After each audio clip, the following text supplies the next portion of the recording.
Précédemment, défilé des candidats dimanche soir sur le tapis rouge. Lisbonne s'est mise à l'heure de l'Eurovision. À l'hôtel, dernier réglage pour le duo français.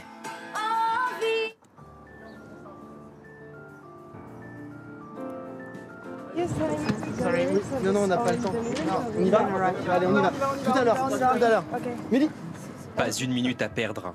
Les Français sont attendus sur scène pour une importante répétition. Dans la loge de Madame Monsieur et leur choriste, vocalise et cocktail spécial pour soigner l'essentiel, la voix. Des huiles, je crois que c'est les huiles essentielles. C'est les gouttes du Bolshoi. Ça fait très mal, c'est dégueulasse. Dans le couloir qui mène à la grande scène, la tension se fait sentir. Même si ce n'est qu'une répétition, elle sera scrutée dans les moindres détails et fera évoluer la cote d'Émilie et Jean-Carl auprès des parieurs. Dernière consigne du chorégraphe. Moi, je fais trop bien. La guerre. Sourire de façade, mais concentration maximale. C'est désormais à eux de jouer.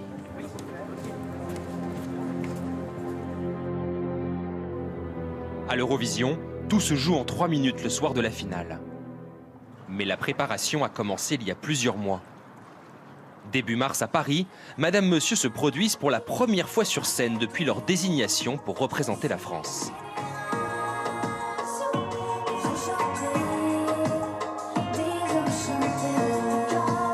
Nous les retrouvons en pleine préparation. Ils s'apprêtent à rencontrer les fans qui ont voté pour eux lors de l'émission de sélection. Parmi eux, Nicolas, impatient de voir Jean-Carl et Émilie sur scène. Et bien de les découvrir vraiment en concert, parce que j'apprécie beaucoup ce que font les Mesdames Monsieur, et de voir leur performance sur scène, parce que c'est voilà, une petite préparation pour Lisbonne, hein. Donc on a hâte de voir ça.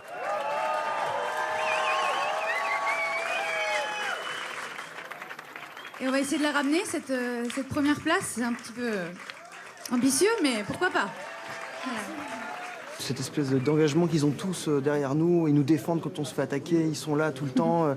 Et donc pour nous c'était naturel d'organiser une soirée comme ça, un peu de remerciements, et qu'on se rencontre tous, qu'on fasse la fête. Merci, merci, merci, merci. Je vais bien, merci. Merci à vous tous. On se retrouve à Lisbonne. À Lisbonne, justement, tout est une question de musique, de chansons, d'artistes, mais aussi de chiffres. En voici quelques-uns. Le 1. Une victoire pour Monaco, le plus petit pays à avoir soulevé le trophée de l'Eurovision. C'était en 1971 à Dublin.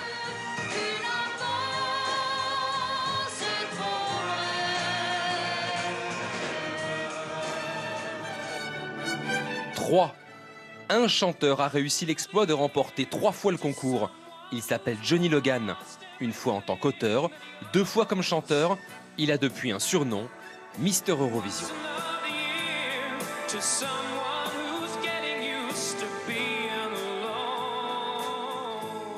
7. 7 victoires pour l'Irlande, un record. Mais le succès commence à dater. La dernière fois, c'était en 1996, à Oslo.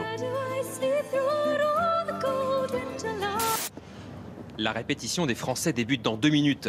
Nicolas, comme les autres fans, a le droit d'y assister. Oui, j'ai pas vu l'heure et je voudrais pas rater le début de cette première répétition, donc... Il en fera le compte-rendu sur le blog de son association. Au tour de Madame Monsieur d'entrer en scène. Ils ne répètent pas seulement leur voix et les déplacements. L'Eurovision, c'est avant tout une émission de télévision qui attire chaque année 200 millions de téléspectateurs dans le monde. Il y a 2 plans, le vase, il faut l'enlever là. Caméra, axe, lumière, fumée, chaque détail est scruté par le clan français. Enlève le 16, fin du 16, Ouais. ça sert à rien. Dans la salle, Nicolas n'en perd pas une miette. J'ai trouvé cette première répétition vraiment bien. On retrouve vraiment le style des Madame Monsieur, notamment dans leur tenue, dans le style qui est sublimé par Jean-Paul Gaultier. Mais la délégation française est loin d'être pleinement satisfaite du résultat. Quand on voit Jean-Carl et Émilie, avec les lumières orange, ça, je trouve ça moche. De nombreux détails restent à peaufiner. L'équipe nous emmène maintenant dans une salle habituellement fermée aux médias, la salle de visionnage. C'est là que la prestation des Français va être disséquée et améliorée jusqu'à la finale de samedi.